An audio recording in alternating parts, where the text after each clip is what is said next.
President Trump says that starting this morning, the United States will begin what he calls a humanitarian effort to guide stranded ships through the Strait of Hormuz.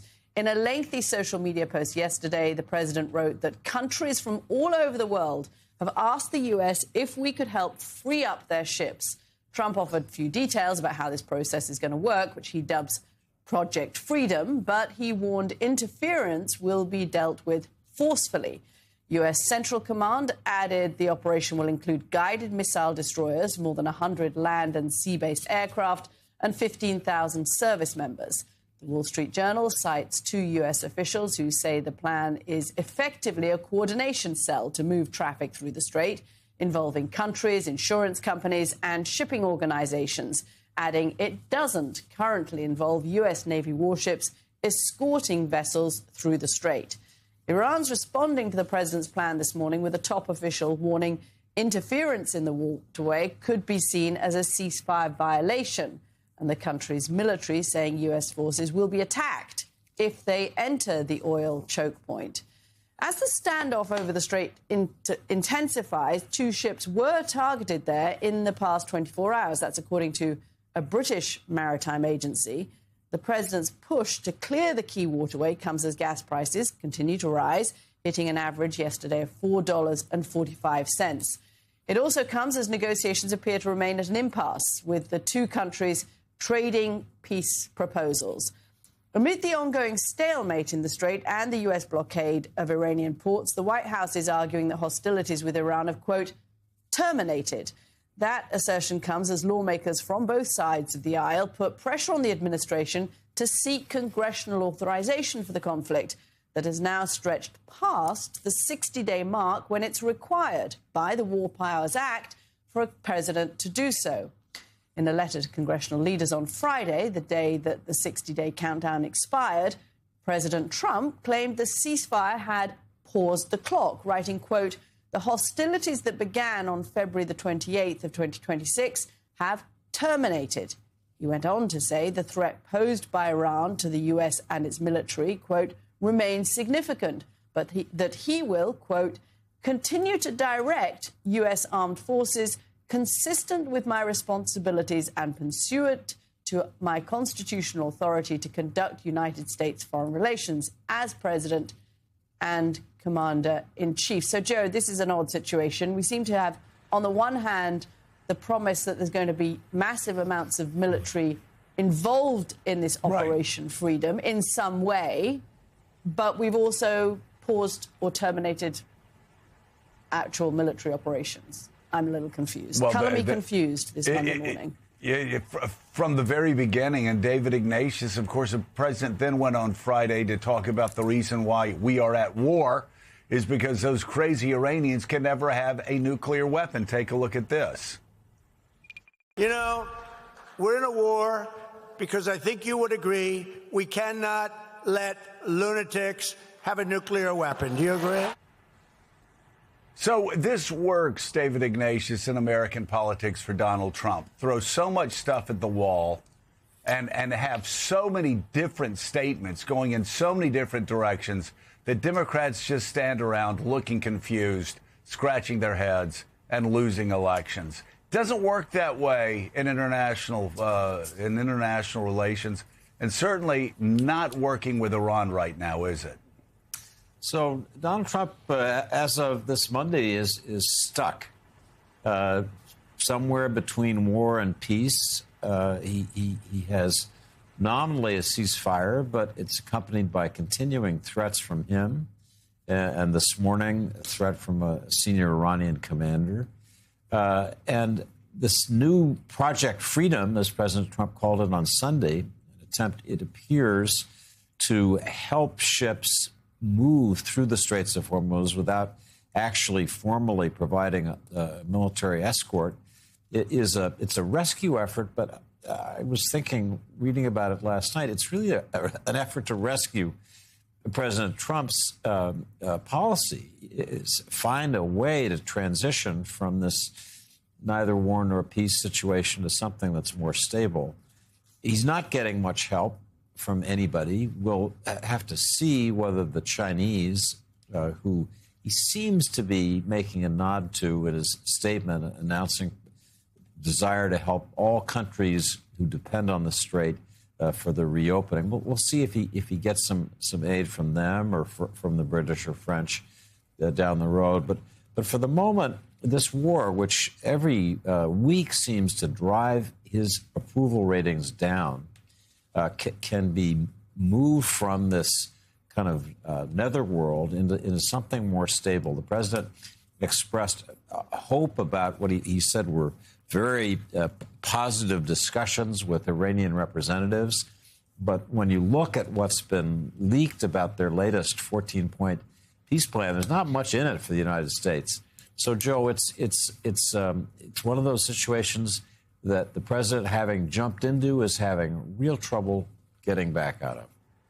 Yeah, we should note the Wall Street Journal in their story about this new plan puts it this way. They talked to European diplomats and ship owners who've recalled previous failed efforts by the president to get shipping moving, saying without warship escorts, a coordination cell is unlikely to really change anything in the Strait. So there's a sense here they're trying new things, but the president is stuck. The Strait of Hormuz remains under Iranian control.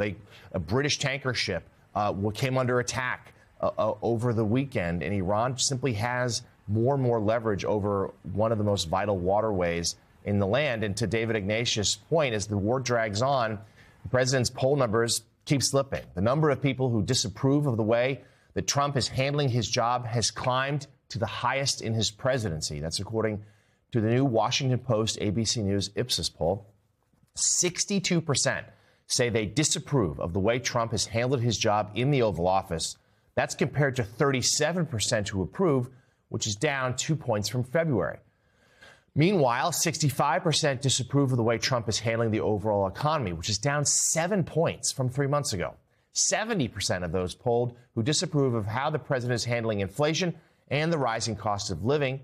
Trump's ratings on other issues also remain low, with more than 60% disapproving of his handling of the war in Iran, relations with American U.S. allies, and also taxes.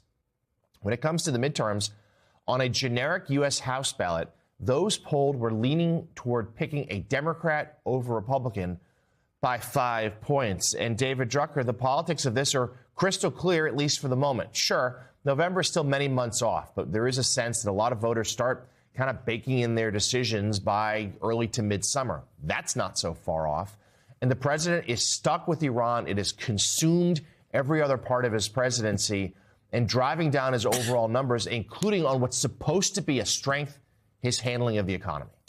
Yeah, it really has, Jonathan. And look, I mean, I think, part of the pickle that the president's in is it's hard to ask the American people to support something or to earn their support when they don't know what the policy is and why we're fighting. And the president's constantly shifting explanations for why we're at war, how long it's going to last. Is it even happening at all? I mean, the crazy thing about this 60-day, termination, or we're at a pause, therefore we don't have to ask for congressional authorization, is the president continues to talk about gas prices going down once the war is over, meaning the war's not over, except he just told Congress the war is kind of over. All right. And it goes to Caddy's report here this morning where she was reading about this plan to help ships navigate the Strait of Hormuz. I mean, you wake up in the morning and you're like, hey, that's a really good idea. Don't like that we're in this situation, but good plan. And then we find out the plan doesn't include Navy warships. So how are we going to escort ships that are stranded through a military minefield, right? So there's constant talking in one direction and then talking over here in another direction. And it leaves voters wondering what the heck is going on. I want to point out, too, in that Washington Post Ipsos poll, when they asked people who were most certain to vote, where they were leaning with their congressional vote in that generic ballot, the Democratic advantage goes up to 9 points. And when they were talking to voters and asked them, hey, is this midterm election more important than past midterm elections, Democrats said it was more important by an advantage of 21 points. And so, look, it's always easy to cherry pick a poll, but the point about this poll is it fits within the averages and it fits within the trend that has shown voters slowly but surely, and now in some cases at a greater pace, moving away from the Republican Party. So David, you have this irresistible force of polling against an immovable object, which, of course, is the reality of this war with Iran, and it is a war with Iran still right now. If you look at what the New York Post is saying today, obviously a Murdoch paper, tabloid very close to Donald Trump, they're saying finish the job. Finish the job. The Wall Street Journal has said finish the job. You and I hear from Gulf allies all the time. Those are the words, finish the job. And so these polls would suggest that a politician cut and run. Our allies, many of the president's allies, are saying you can't cut and run. The president doesn't sound like he's going to do that right now. But the reality is, if he did cut and run, the situation would only be worse. There would be a nuclear Iran that, compared to the Obama era, has much more atomic material, nuclear material. And then on the other side of it, you have the issue of the Strait. It's just, again, the president's, you said, use the word, it's in a pickle. The poll numbers may be low, but the president's options are still limited because leaving leaves a nuclear Iran and a Strait owned by the Revolutionary Guard. So, Joe, this has been a reminder to me of why presidents for 47 years have been so careful about starting a conflict with Iran. Iran is a big, powerful country, and it's wily, it's smart. It doesn't give you easy options to get out. And President Trump is now confronting the reality of that. We always talk about the danger when you're thinking about military conflict of unanticipated consequences. It's obvious that the administration, the president himself, simply didn't anticipate the way that Iran could use the Strait of Hormuz as leverage. I'm sure he was briefed on it, but he seems to have blown through those briefings in the conviction that Iran would be like Venezuela. How many times have you and I, Joe, talked about this idea he had coming out of that amazing mission that everything would be like Venezuela? He'd blow into town, they'd capitulate, it'd be over. He obviously had a feeling like that about Iran. And now he's stuck, and nobody really is rushing to help him, which is part of his problem. The Europeans are going to have to think that their interests require them to be more active. But again, this is a lesson in why being careful with the use of military force is so important. And I'll bet it's one that even Donald Trump today is learning. He does not want to go back into a big war. You can just see that, even with this announcement about sort of quasi-escorting ships. He does not want to be in a shooting war again. But the way things are going, if Iran doesn't budge, he may be. Yeah, he may be. And so that's one lesson. I mean, the lesson of why you haven't had presidents deciding to go into Iran for 47 years. It's another lesson, and something we talked about endlessly during the nomination process, why he can't have somebody like Pete Hegseth as his Secretary of Defense. There are costs. That's when you need a Secretary of Defense that's been to war or that understands war and that can actually give you good information to make the best decision.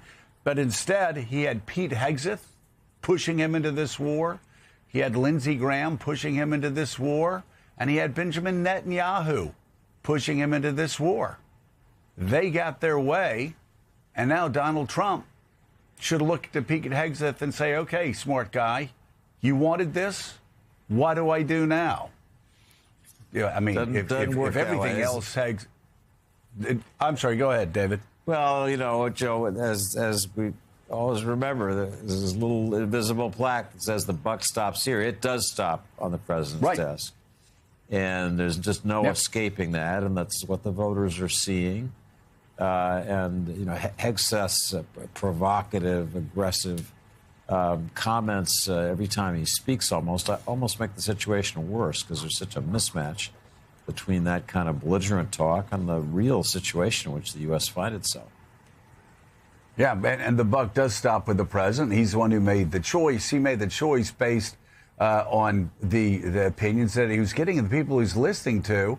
And there you have Pete Hegseth, who every time he speaks makes the situation worse for the president. He is the reminder every day of this failed Iranian policy. Still ahead on Morning